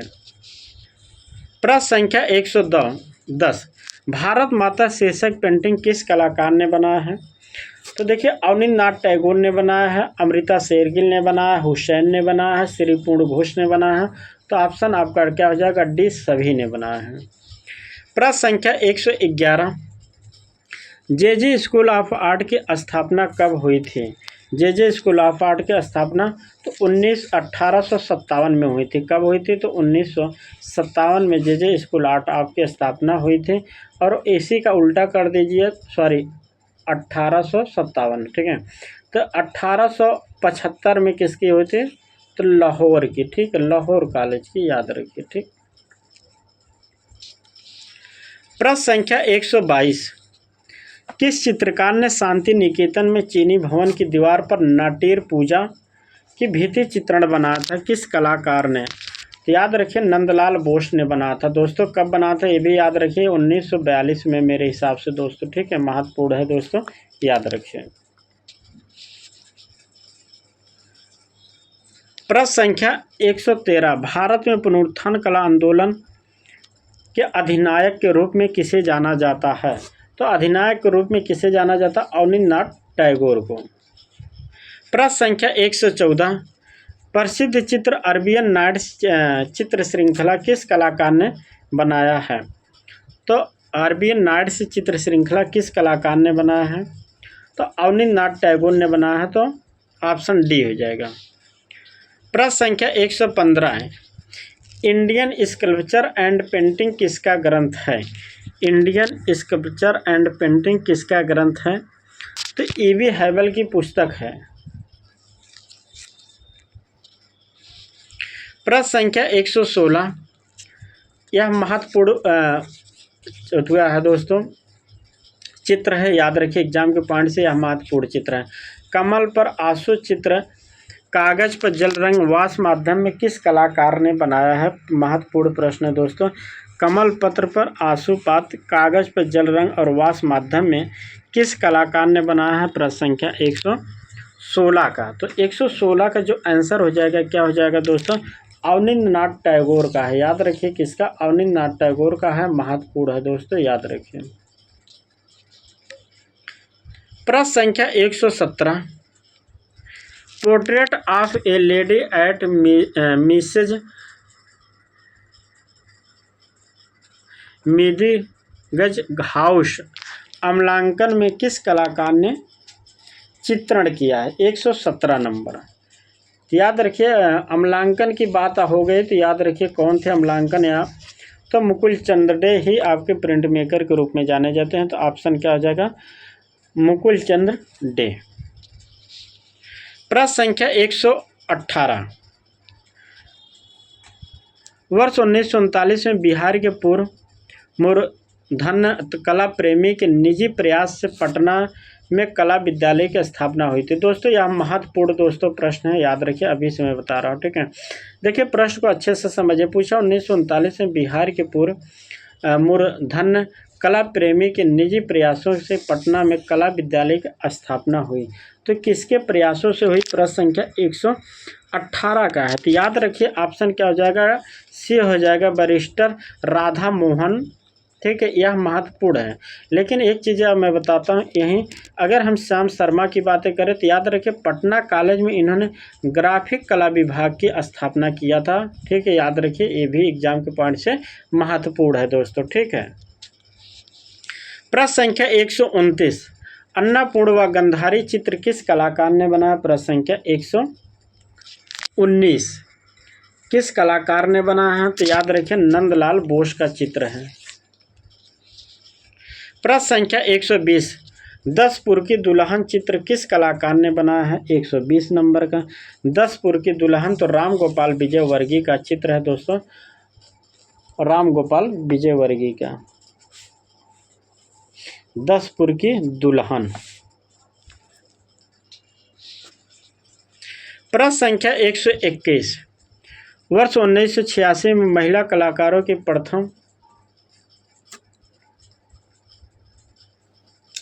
प्रथम विशाल प्रदर्शनी, ठीक है, प्रथम विशाल प्रदर्शनी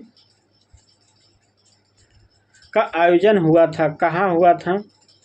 महिला कलाकारों की प्रथम विशाल प्रदर्शनी का आयोजन 1986 में कहाँ हुआ था? तो यह आपके दिल्ली में हुआ था दोस्तों। महत्वपूर्ण प्रश्न है, वेरी वेरी इंपॉर्टेंट प्रश्न है दोस्तों, याद रखें यह प्रश्न इंपॉर्टेंट है क्योंकि पूछा 1986 में महिला कलाकारों की प्रथम प्रदर्शनी कहाँ हुई थी? तो याद रखें दिल्ली में दोस्तों, यह महत्वपूर्ण प्रश्न है दोस्तों, ठीक है। चलिए दोस्तों, आप लोगों को क्लास अच्छे लगे तो आप लोग वीडियो को ज़्यादा से ज़्यादा दोस्तों शेयर कीजिए। विनोद बिहारी मुखर्जी का प्रसिद्ध चित्र प्रोसेसन या शोभा यात्रा कहाँ सुरक्षित है? प्रश्न संख्या 122 का। तो 122 का याद रखिए आपका राष्ट्रपति भवन नई दिल्ली में सुरक्षित है। ऑप्शन ए हो जाएगा। विनोद बिहारी का जो चित्र है शोभा यात्रा कहाँ सुरक्षित है? राष्ट्रपति भवन संग्रहालय नई दिल्ली में। चलिए प्रश्न संख्या 123 की बात करते हैं। किस कलाकार चित्रकार ने चित्र श्रृंखला आवाज़ की स्मृति का निर्माण किया था? प्रश्न संख्या 123। तो ऑप्शन क्या हो जाएगा? ऑप्शन ए हो जाएगा, बी रमेश। प्रश्न संख्या 124।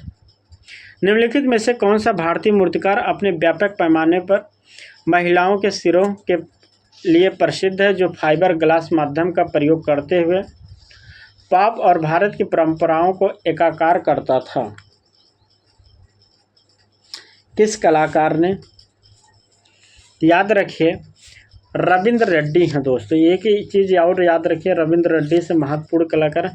रविंद्र रेड्डी ऐसे कलाकार थे, ठीक है, रविंद्र रेड्डी ऐसे कलाकार थे जो आवक्ष प्रतिमा बनाते थे ज़्यादातर, ठीक है। याद रखिए आवक्ष प्रतिमा के लिए रविंद्रनाथ टैगोर को ज़्यादातर जाना जाता है, या कह सकते हैं महिलाओं को सिरे के लिए रविंद्रनाथ टैगोर को रविंद्र रेड्डी को जाना जाता है, ठीक है। तो क्या हो जाएगा? ऑप्शन आपका ए हो जाएगा।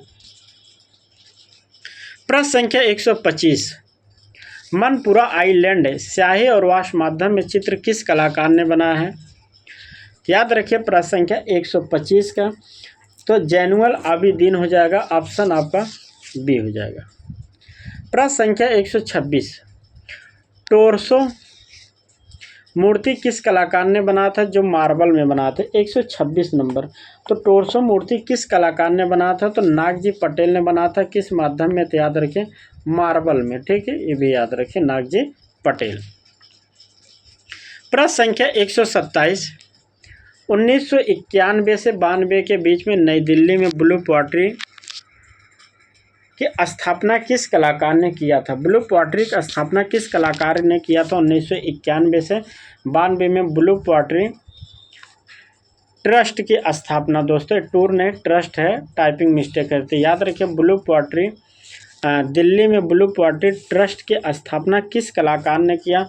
तो याद रखिए गुरुचरण सिंह ने किया था। कब किया था? तो याद रखिए 1991 और 92 में किया था। कहाँ? दिल्ली में दोस्तों, ठीक है। इनका दोस्तों गुरुचरण सिंह का अगर हम बात करें दिल्ली में, याद रखिए दिल्ली और नोएडा में दोस्तों, नोएडा में और सोनीपत में इनका दोस्तों स्टूडियो भी था, याद रखिए, ठीक। प्रश्न संख्या 128, उर्वशी एंड पुरुरवा जो तैल माध्यम में बनाया गया और कुमार गैलरी में चित्र संग्रहित है, ठीक है, लेकिन किस कलाकार ने बनाया है उर्वशी एंड पुरुरवा? तो याद रखिए ए रामचंद्रन की यह पेंटिंग है, ए रामचंद्रन। ऑप्शन आपका डी हो जाएगा।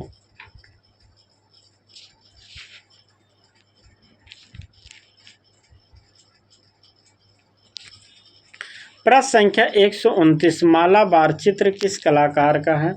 याद रखिए मालाबार पेंटिंग सूजा के है। सूजा आपके कहाँ हैं? पैग ग्रुप के, पैग ग्रुप के आपके क्या हैं?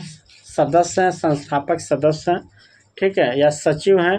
पैग ग्रुप के सचिव हैं। पैग ग्रुप की स्थापना कब हुई थी? तो 1900 याद रखिए 47-48 में पैग ग्रुप की स्थापना हुई थी, ठीक है। कहाँ? मुंबई में। प्रश्न संख्या 130, राष्ट्रीय आधुनिक कला संग्रहालय नई दिल्ली में सुरक्षित विख्यात फैमने व अकाल टेम्परा माध्यम में चित्र किस कलाकार ने बनाया था? महत्वपूर्ण है दोस्तों, ठीक, याद रखिए। राष्ट्रीय आधुनिक कला संग्रहालय नई दिल्ली में सुरक्षित है दोस्तों, एक प्रश्न आपका यह याद हो गया। और फैमने या अकाल जो टेम्परा माध्यम में किस कलाकार ने बनाया था?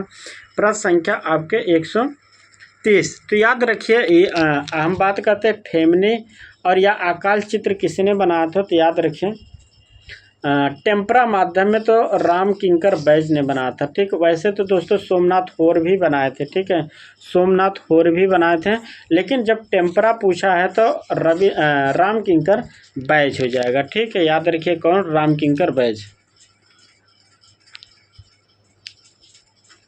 प्रश्न संख्या 131, इन बांडेज कांस्य मूर्ति किस कलाकार ने बनाया है?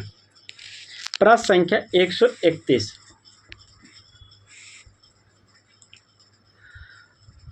ऑप्शन हो जाएगा बी प्रदोष दास गुप्ता। प्रश्न संख्या 132, गर्ल विथ फ्लावर चित्र किस कलाकार ने बनाया? गर्ल विथ फ्लावर मतलब लड़की के साथ फ्लावर चित्र किस कलाकार की पेंटिंग है? प्रश्न संख्या 132 का क्या हो जाएगा? 132 का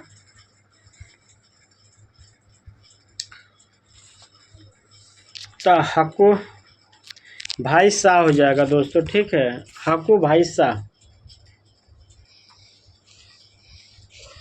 हकू भाई शाह ने बनाया था, याद रखिए 132 नंबर का।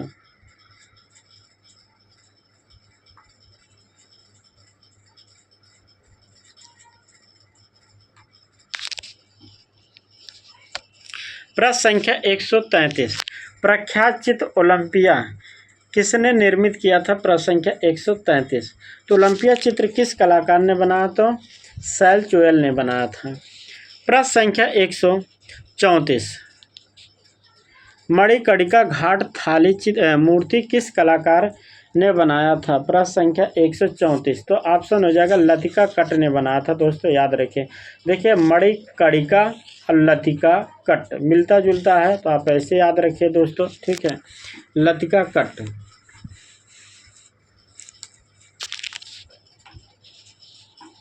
प्रश्न संख्या 135, द वॉक एलोन 2003 का तैल चित्र किस कलाकार का है? तो जहांगीर सबावाला ने बनाया था, ऑप्शन आपका बी हो जाएगा।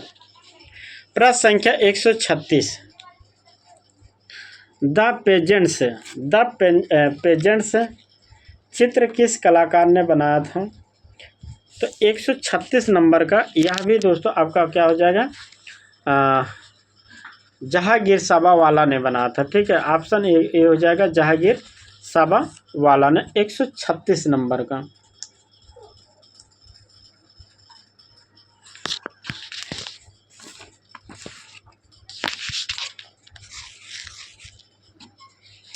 प्रश्न संख्या 137, क्लोज टू इन्वेंट्स वर्ष ऑफ विकास भट्टाचार्य पुस्तक के लेखक कौन है? दोस्तों यह महत्वपूर्ण है, ठीक है, याद रखिए यह महत्वपूर्ण पुस्तक है। विकास भट्टाचार्य के ऊपर लिखा है, किसने लिखा था? याद रखिए मनसिज मजुमदार, ऑप्शन आपका बी हो जाएगा। प्रश्न संख्या 138, 22 फरवरी 2011 को किस कलाकार का 100वां जन्मदिन मनाया गया था? प्रश्न संख्या 138, याद रखिए ऑप्शन क्या हो जाएगा, 2021 दिया है दोस्तों। ठीक है, तो 2021 दिया था, तो याद रखिए 2021 और 22 के बीच में किस कलाकार का जन्म हुआ था? तो राजा का ही जन्म हुआ था 1922 में। आप ऐसे प्रश्न को पकड़ सकते हैं। ठीक है, चलिए प्रश्न संख्या 139, रविन्द्रनाथ टैगोर की सभी या प्रतिमा के कृति कार्य कौन है? 139 नंबर। दोस्तों राम किंकर बैच हैं, देखिए यहाँ प्रतिमा की बात किया है तो राम किंकर बैच हो जाएगा। और अगर हम बात करें दोस्तों चित्र के, अगर चित्र होता तो फिर कौन हो जाता?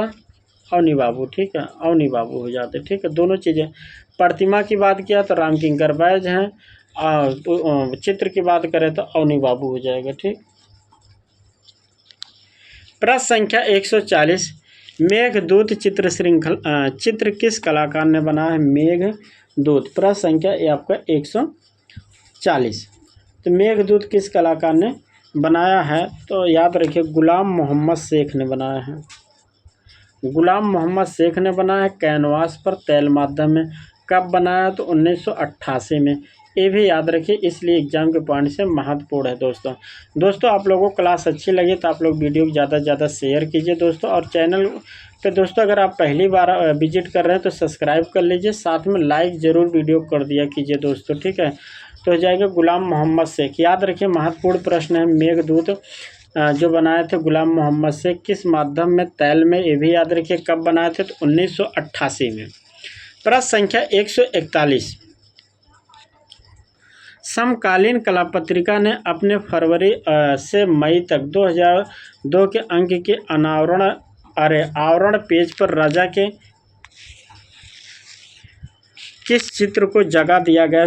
141। ठीक है, तो किस चित्र को? तो याद रखिए प्रकृति चित्र को इन्होंने जगह दिया था, महत्वपूर्ण है दोस्तों। तो ऑप्शन आपका क्या हो जाएगा? ए प्रकृति। प्रश्न संख्या 142, प्राचीन काल का सेल्समैन चित्र किस कलाकार ने बनाया? प्राचीन काल का सेल्समैन चित्र किस कलाकार ने बनाया था? याद रखिए ऑप्शन हो जाएगा गणेश पाइन।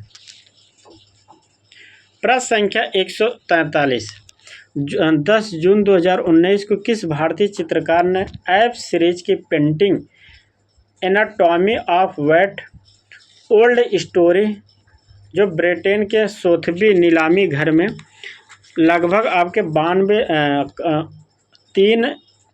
3 करोड़ 92 लाख रुपए में बिकी थी, किस कलाकार की पेंटिंग है? F series. तो एफ सीरीज किस कलाकार की पेंटिंग है जो लगभग आपके 3 करोड़ 92 लाख रुपए में बिकी थी? तो याद रखिए रामेश्वर ब्रूटा ने बनाया था। ठीक, ऑप्शन आपका डी हो जाएगा रामेश्वर ब्रूटा।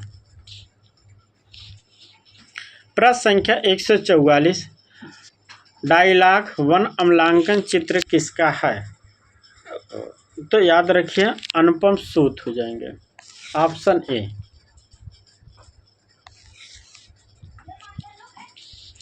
प्रश्न संख्या 145, किस प्रिंट मेकर ने अमलांकन माध्यम में फायरफ्लाइड जो 2004 में बनाए थे किस कलाकार की कृति है, चित्र है?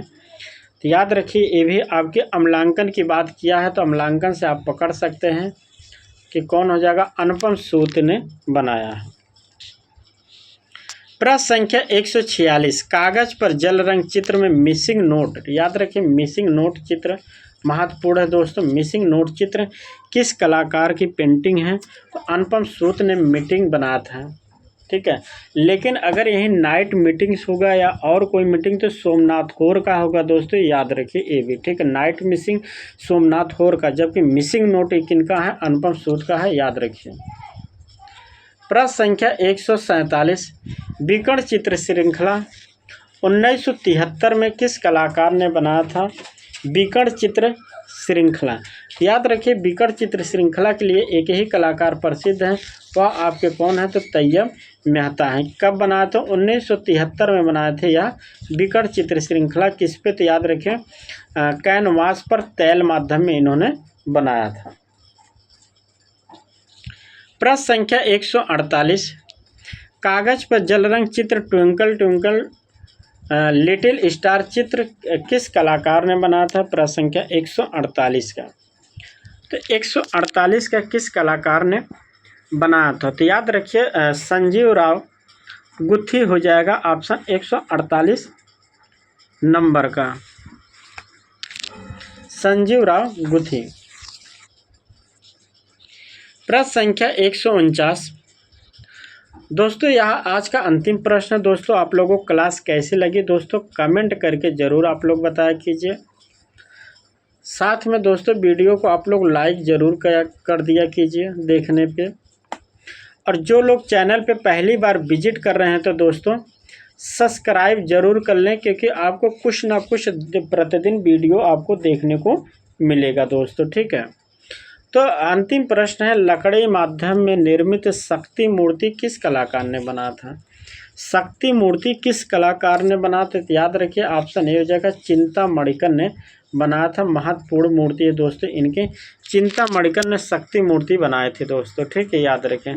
तो दोस्तों यह आज का अंतिम प्रश्न है दोस्तों। आप लोगों को वीडियो कैसी लगी कमेंट करके ज़रूर बताइए दोस्तों। और आप सभी से रिक्वेस्ट है दोस्तों कि आप लोग ज़्यादा से ज़्यादा वीडियो को शेयर कीजिए दोस्तों, जिससे कि मैं कल फिर एक आपके लिए कलाकार से या प्रैक्टिस सेट मॉडल लेकर फिर आऊँ दोस्तों। और आप देख रहे हैं कि मैं लगातार वीडियो डाल रहा हूँ जो एग्जाम के पॉइंट से महत्वपूर्ण है। और दोस्तों पूरे यूट्यूब चैनल पर आप देख सकते हैं, पूरे जितने यूट्यूब चैनल हैं सबसे कम समय में दोस्तों, और आपको 125 प्रश्न कराता हूं मॉडल पेपर। और सोचिए 150 प्रश्न में आपको एकदम कम समय में दोस्तों, पूरे यूट्यूब चैनल की बात कर रहा हूं, कम से कम समय में आपको ज़्यादा प्रश्न करा रहा हूं दोस्तों, ठीक है। तो याद रखिए कि आपके क्यों इसलिए कराता हूं, क्योंकि आपके एग्ज़ाम पास में समय की बचत हो, जिससे कि आप अपना खुद का नोट्स अच्छी तरह से रिवीजन कर सके दोस्तों, ठीक है। तो फिर हम कल मिलते हैं दोस्तों नई वीडियो के साथ। आप लोग वीडियो को ज़्यादा से ज़्यादा शेयर कीजिए दोस्तों, और चैनल को सब्सक्राइब कर लीजिए दोस्तों, ठीक है। धन्यवाद।